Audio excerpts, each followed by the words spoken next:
Isoletu. Africa, my name is Jaki Seroke.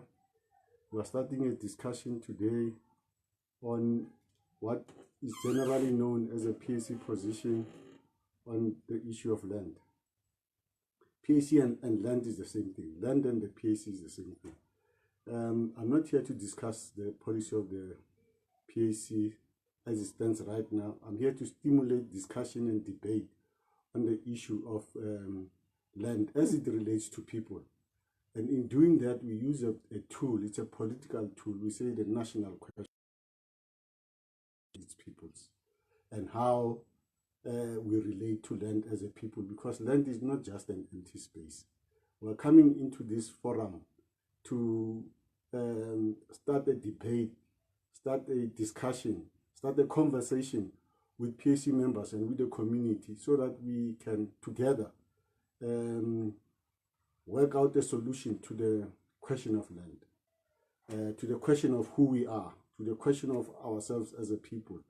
The Azanian people, this is the people who live in a society free of colonialism, free of capitalist super exploitation, and free from all other issues that divide people. So we say in the PAC that we are fighting to establish one Azania, one nation, and one people. I'll define that. In our discussion today, I'll define a lot of these issues so that we are on the same page. I'll also define how we will be moving forward together as a people. It is the PAC on one hand as a tool, as a revolutionary tool to transform society. And on the other hand, it is the African people, the Azanian masses, as we call them. Now, let me start properly, having told you all these things. What we have done in the PAC at present is to discuss our commitment to the ideals of the 1959 leadership of the PAC when it was founded, led by Mangaliso Sobuk. Among the things that they raised was that to get to the bottom of South Africa's issues, the primary problem was to get rid of the 1909 Act of Union.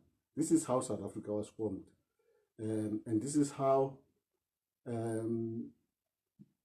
our people, the African people, were marginalized, were taken out of their lush land, their fertile land, and taken to the Bantustans where they should be living like animals, in places that are desolate, where there's not. And that issue was done in the British Parliament.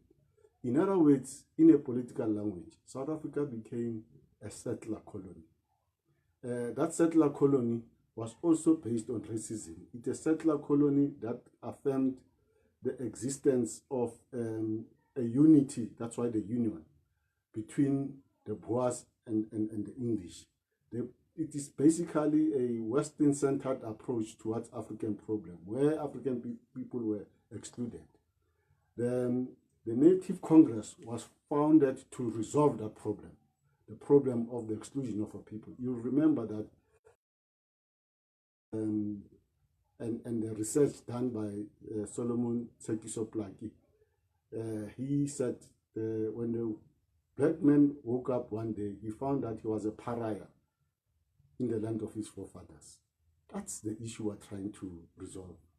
What we're trying to resolve as a nation, as a people, is something that we have had over a generation, a succession of generations, trying to resolve just one thing, the land and who occupies that land.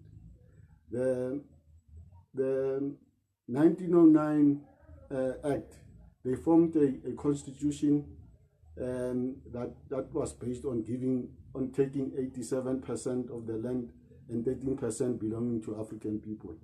They continued with that and reformed the constitution. But what was looked at internationally, that is on a worldwide basis, was that South Africa was a special place. Some members of the liberation movement, including people who were in the African National Congress at the time, agreed with this concept. They were being brainwashed.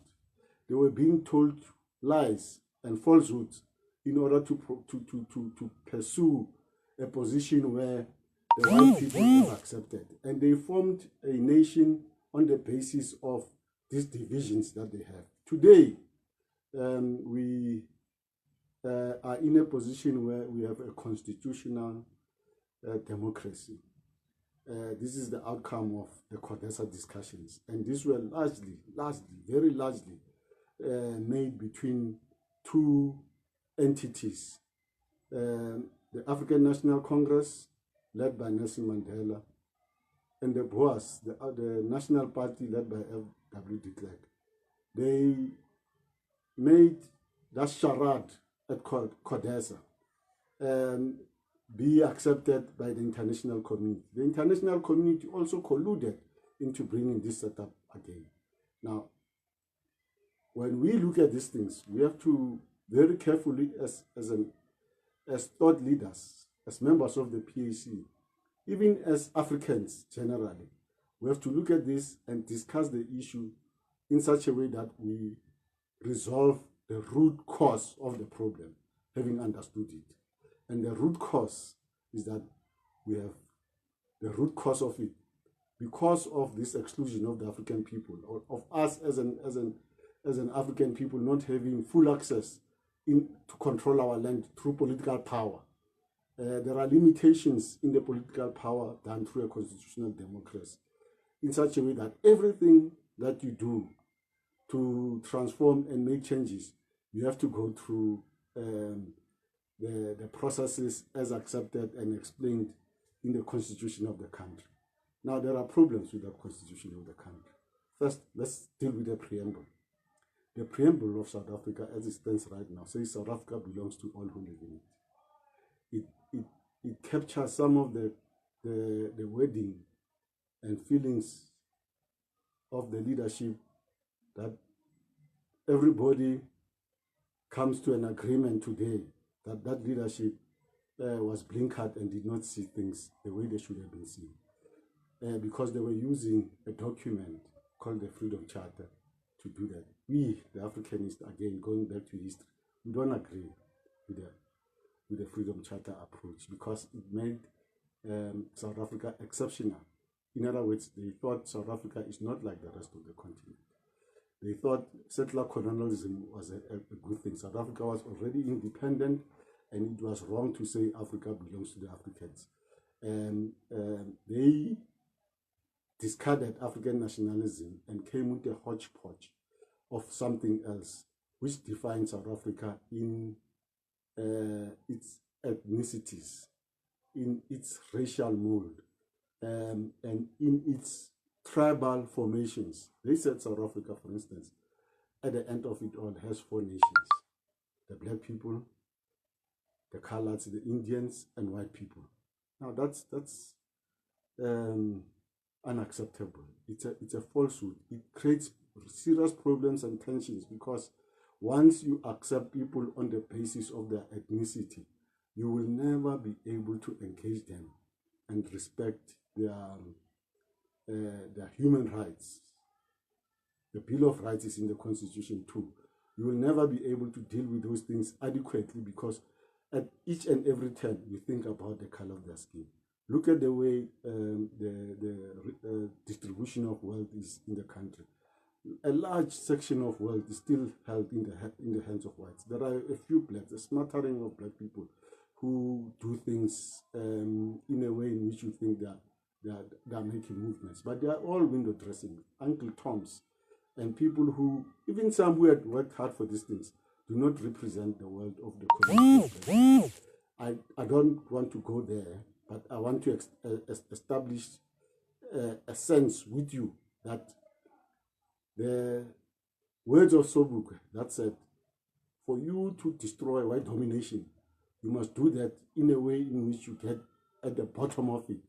And it must not continue into the next society because what you would be having is apartheid multiplied. Today we have apartheid multiplied, as Seroke said. Now, in the PAC leadership, we want to resolve that problem. We want to go back to the views of Seroke. We want to go back to the masses and let us come together without hindrance, without any form of looking back and looking over our shoulders, because we live in a society that allows us these freedoms to talk and resolve the problems. Nobody can do this except us. We are our own liberators. Now, here's the issue going forward. There's a clause, a property clause that was agreed upon at the Codesa negotiations that said those who own property must keep it as it is. They must not, their property must not be taken off except to go through the laws. Now, stolen property going through the laws would be very difficult because the laws were only established, properly speaking, after 1994. And 1994 did not transform anything.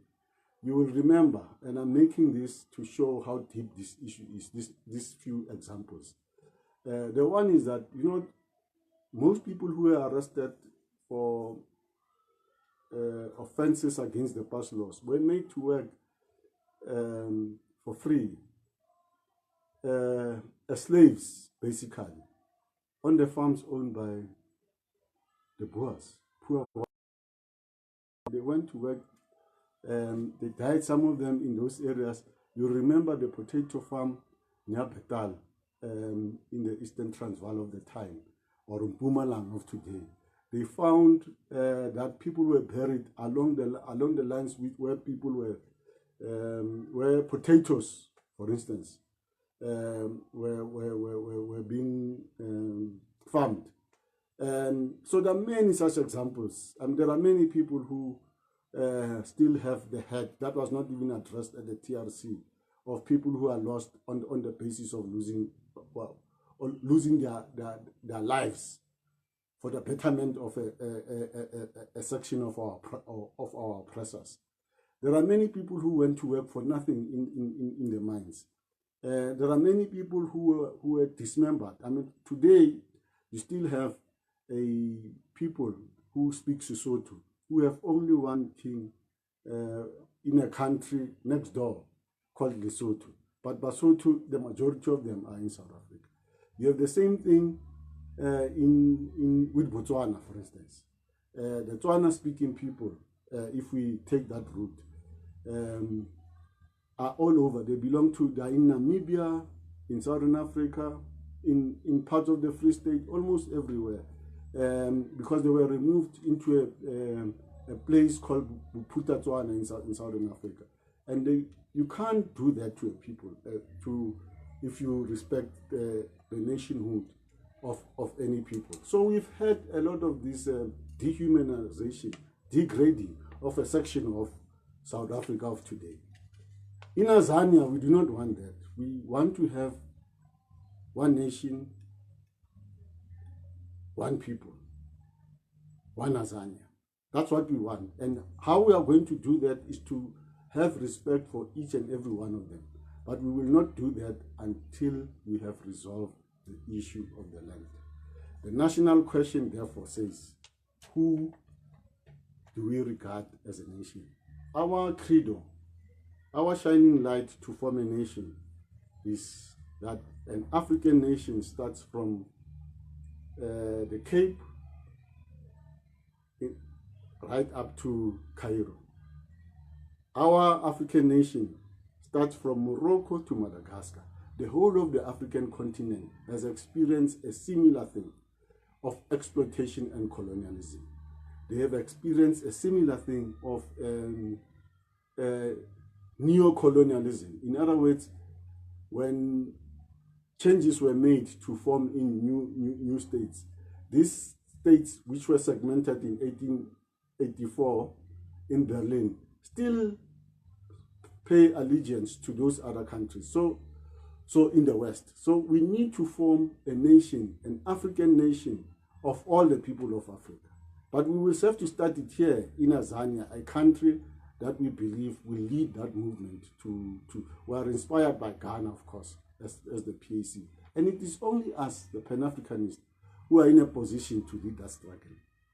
We need to discuss the issue of property in Southern Africa, because we have settler colonialism. It's special. There are only a few countries in the southern stream of Africa that have gone through settler colonialism.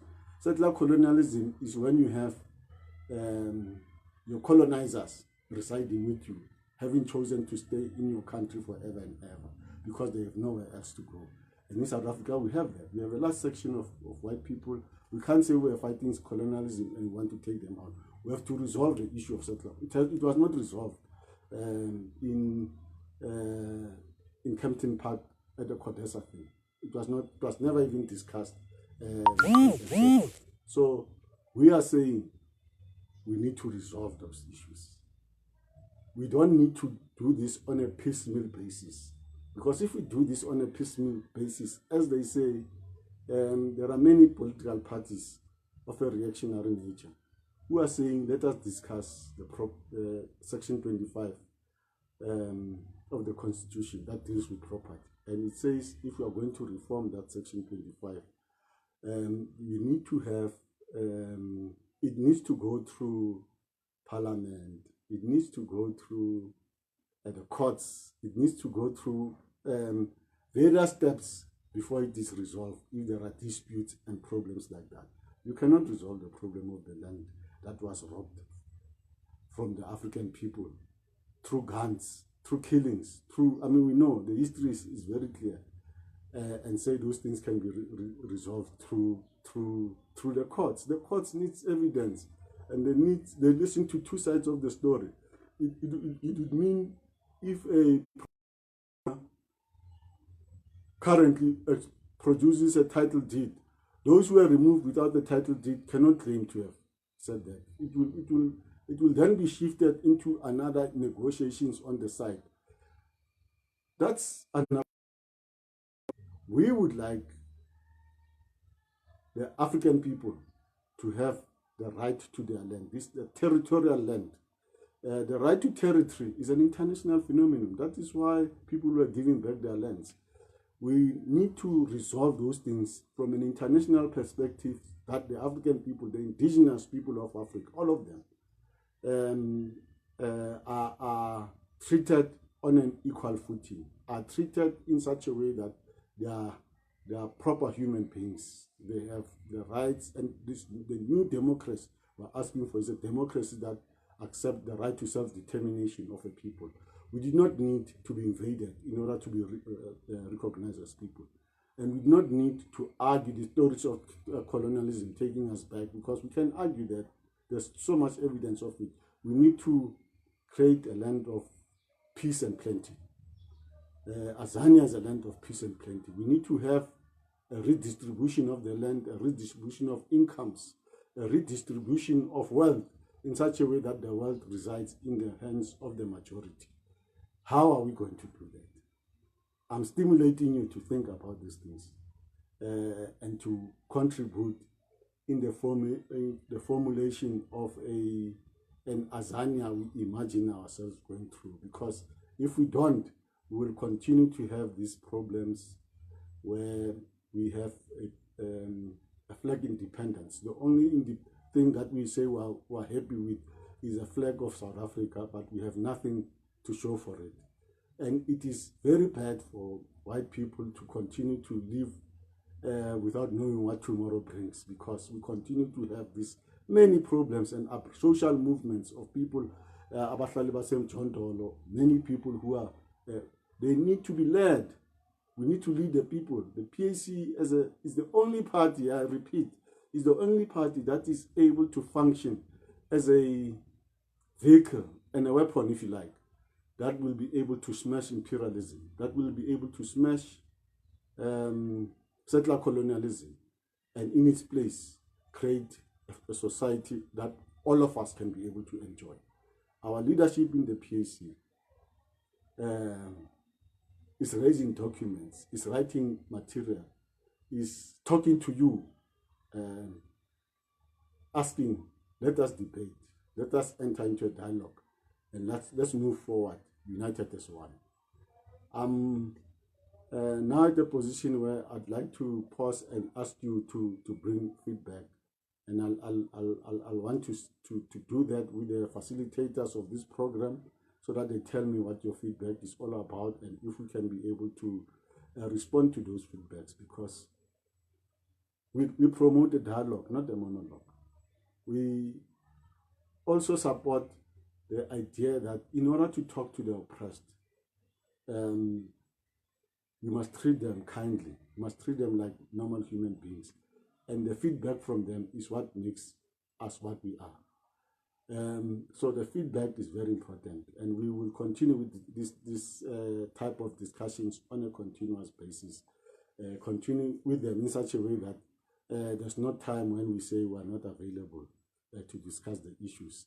There are many challenges. For instance, there are challenges that we have to work out ourselves. Do we have the authority of the country done through a democratic process where people vote? And we cannot deny that reality.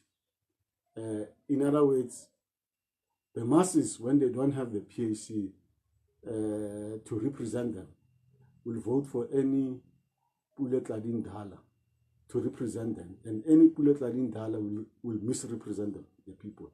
We are also creating a vacuum in which other people will be able to impose themselves on the masses because the PAC is not there. Now we have to debate and discuss these issues. How do we represent ourselves in such a way that we have traction with our people when we go to what is known as a basic way of establishing leadership through the votes? On the other hand, we have an extra parliamentary way of looking at things, which do not taint us in any way possible with the system of corruption and so on that is going on through. But the PAC was established to talk truth to power. It was not established to have people mumbling themselves or chickening out when the moment for them to rise up has arrived. The PAC was formed for its cadres, its leaders, its members, its followers, to be able to reclaim their soul and speak the truth. Now, you cannot speak the truth if you don't have your facts. We must establish the facts. The PAC members are requested to study and study and study.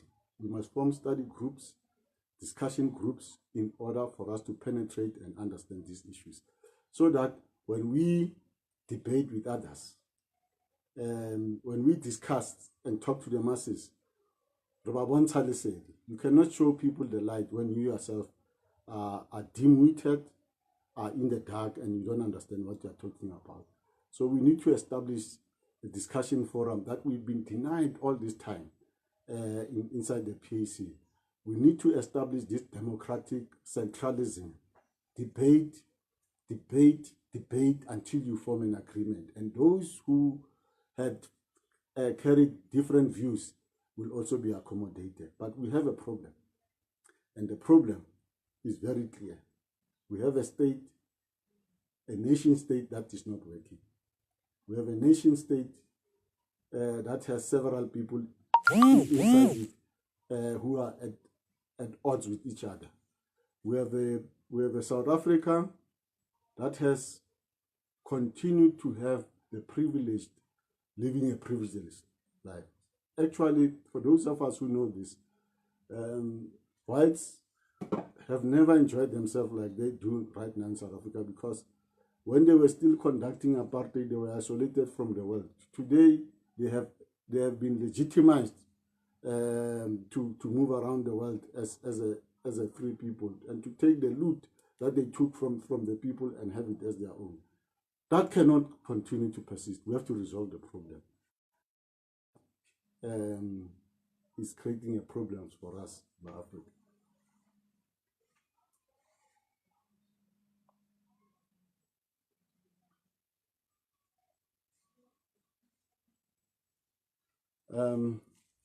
I'm actually now awaiting response. I have a few difficulties with seeing what's on my screen from questions that you are raising. But I'm interested in expanding on the issues I raised. And I can make many examples to make you understand how this works. There's a group, if you know the Hex River, there's a river called the Hex.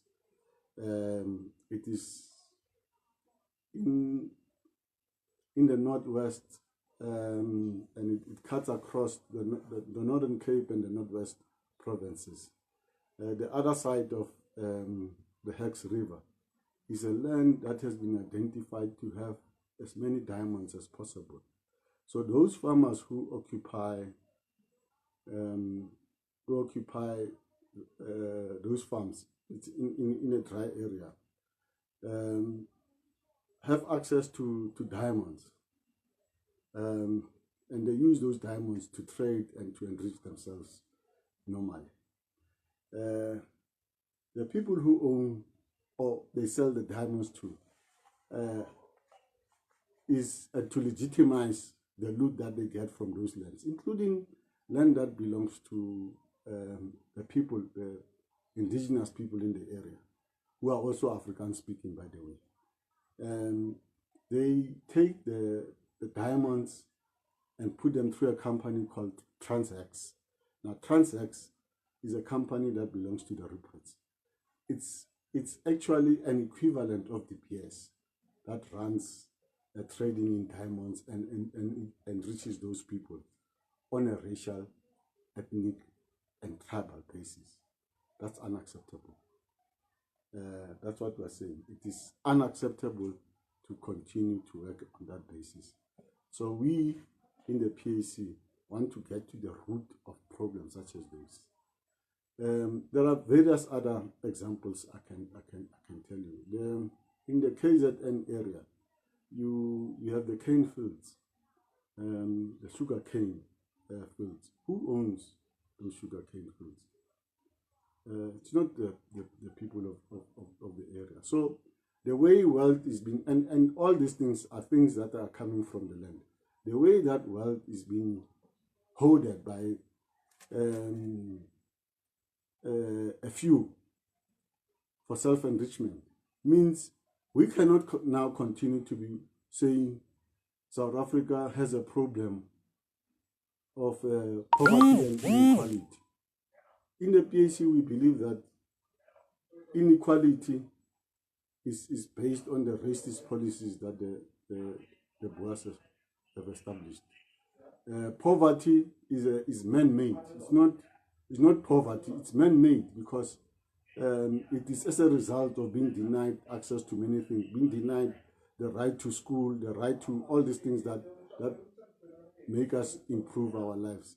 So we cannot say in all earnest that poverty and inequality, they even include unemployment, are problems of the world. No, we're facing a new world now. We're facing a fourth industrial revolution in the world. We have to prepare ourselves. And if you look at it, Africa is properly placed to lead that fourth industrial revolution. We are facing serious problems with regard to climate change. Africa has areas where, in the equator, for instance, there's rain all year round. That's why it's so green. You have areas such as the DRC, the Democratic Republic of the Congo, what is former Zaire, where there's a lot of mineral resources, some of them which are meant to create the laptops, phones that we use, and so on. And you can just use a shovel to get to those minerals. We have so many natural resources in Africa that we wouldn't really be complaining about poverty. But it is because we are being exploited that these issues are resolved. My issue, I'm the secretary for publicity and information, and my discussion is meant to stimulate debate and discussion among yourselves. Let's hear the questions.